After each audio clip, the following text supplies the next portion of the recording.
In today's video, I'm going to teach you how to record daily sales in QuickBooks Online. We're going to walk through a simple way to enter your daily sales using a manual journal entry.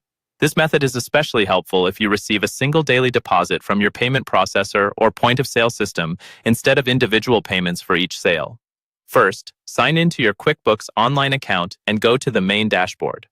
From here, look for the button or menu option labeled New or Plus New, usually located near the top left of your screen. Click on that, and from the list of options that appears, choose Journal Entry. This will open a new journal entry form where you'll record your daily sales summary. Now let's set up the lines of the journal entry.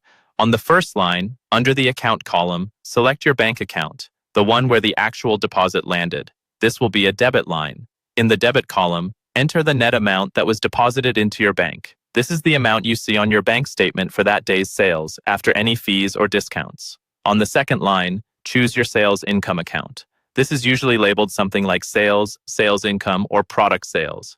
This line will be a credit. In the credit column, enter the total gross sales for that day before fees or discounts. You can usually find this total from your point of sale report or payment processor report for the day. The third line is optional, but very useful if your deposit is lower than your gross sales because of processing fees or discounts. On this line, select your merchant fees or discounts account. This will be a debit line. Enter the difference between your total gross sales and the net amount deposited. This way, your books will clearly show how much you actually sold and how much was taken out in fees or discounts. Before you save, make sure you enter the correct date at the top of the journal entry. Use the date of the actual sales activity or the deposit date, depending on how you prefer to track it. Finally, once all the lines balance and the date looks right, click Save and Close.